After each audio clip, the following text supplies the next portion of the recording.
It's Rise and Shine across Australia on Vision, in the Vision app, streaming all over the world, and we are pumped here in the studio because he's back again talking all things soul care. It's Jason Perkins. Welcome again, Perko. DJ Leah, love your show. I love being with you guys. Thank you for inviting me back. Well, you know. Look, the feeling's mutual. Yeah, the red carpet's out anytime you want to come in. That's fine. Now, listen, 2 weeks ago, you broke our minds and you talked about Sabbath. Basically, if I could sum up last time you were with us, is Jesus' statement, you know, the Sabbath was made for man, not man for the Sabbath. So therefore, it's a gift. That's it. My question then is, what do we do with this gift? You know, God's given us this gift of Sabbath, i.e. rest. Yes. What are we supposed to do? Yeah. So here's the reality. I am a recovering workaholic, productionaholic, honestly. So the idea, when somebody first pitched this to me, I was thinking, okay, so you sit around for a 24-hour period humming Kumbaya, drinking a cup of tea, staring out the window, shoot me now. No, thank you. No. I want to be active. I want to do something. Somebody introduced me to this simple concept called the replenishment cycle. And what it was is they asked this question: what are the top 5 activities that your soul finds most replenishing for you? And the cool thing about this idea is every human soul has a different replenishment cycle. What's replenishing for you, DJ, looks very different than what's replenishing for Leah, replenishing for me. Okay. But when you identify those activities and the rhythm and the duration of what you need for your soul to be replenished, you have discovered the activities to do on Sabbath. So, for instance, one of my favorite things to do on Sabbath, I have handed in my young person's card to council. I am now an old person. I officially ride an e-bike. My wife and I, we both are e-bike fanatics. Guess what's replenishing for my wife and I's soul? We love riding our e-bikes around town, going to a cafe on Sabbath. And so each person needs to find those activities that are most replenishing for them. Okay. And for some people, by the way, humming Kumbaya, staring out the window with a cup of tea. That's perfect for them to do on the Sabbath. Totally.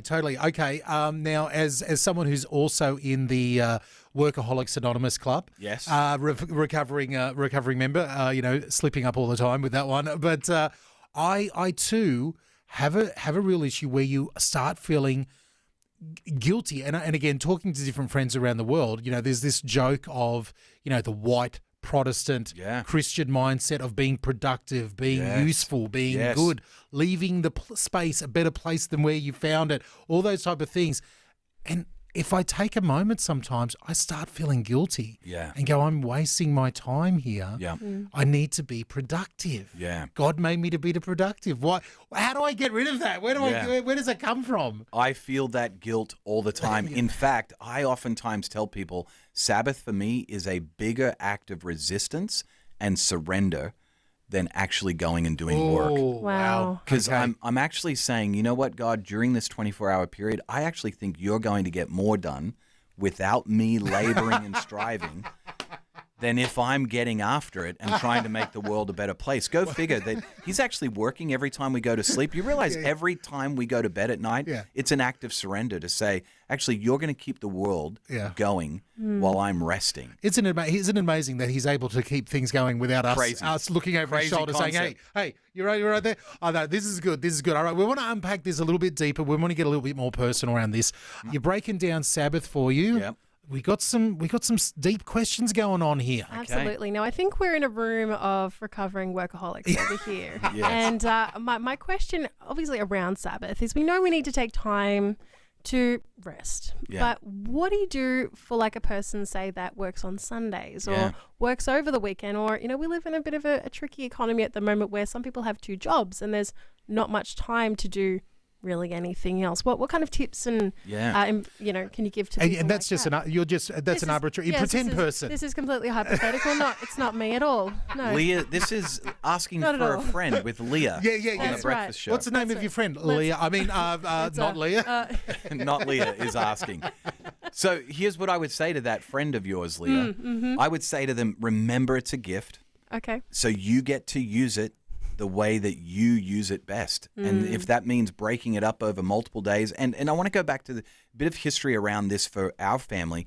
We actually started our Sabbath practice with just a 4-hour period of time on a Friday from 11 a.m. until 3 p.m. That was our time slot, because honestly, back then, recovering workaholic, in my mind, I was thinking 24 hours of doing no paid or unpaid work. That blew my mind. It's too much. Have you seen my yard? Have you seen my garage? Like, I got stuff to do, even though I'm not getting paid for it. Have you seen my bills? Have you seen my exactly. And so I would just say you need to look at your schedule and your season of life. This is a big one, season of life. Young families with young kids, it's going to look different than a couple of e-bike riding empty nesters like my wife and I. Like, it's going to look different. And so you need to look at your schedule and say, okay, what's the way that we can best practice this gift of rest that God has given to us? And just a prayerful step in that right direction. Yeah. You mentioned you were able to eke out 4 hours. 4 hours, yes. Where has it gone since then? Yeah, so now we happen to, only because of my work rhythm. I tend to work on Sundays because I'm speaking in churches, traveling, that kind of stuff oftentimes. Yeah. So we practice kind of the historical Friday at 6 p.m.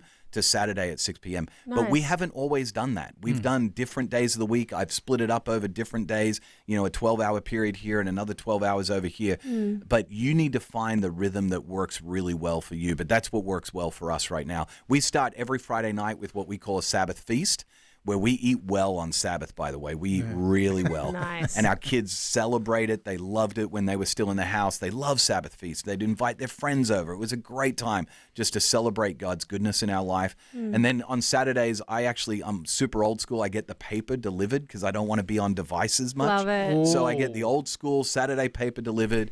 And I drink a cup of tea. My wife has a flat white. We go to a cafe. You sing Kumbaya. I do a little Kumbaya singing. Oh, look at you go. And we read. And I just slow down the pace of life because I am not defined by what I do. It's an identity issue. Sabbath is really about getting to the core of who we are as beloved children of God, not because of what we do or have or what others think or say about us, but because of what He says about us. It's that old Southern Baptist expression. You've gone from preaching to meddling in people's lives right now, man. Stepping on toes. You're beginning to convict hearts here. This is great. We need to stay in touch. That's so helpful. I'll let my friend know. Yeah, good call, Leah. Good call. Give her a buzz. If people want to reach out to Jason and contact him about the Sabbath ideas, what's the best way to do that? Literally any of the socials. We've got Jason at Perkins, or if you want to look up the website, it's just his name, and.com, jasonperkins.com. Too easy. Too easy. Jason, absolute pleasure having you in here. And usually we see you every 2 weeks. In 2 weeks from now, can you believe it? It's going to be Visionathon. Woo. So we're going to see you in a month from now. Yeah. And you'll be back in here giving us some more soul care.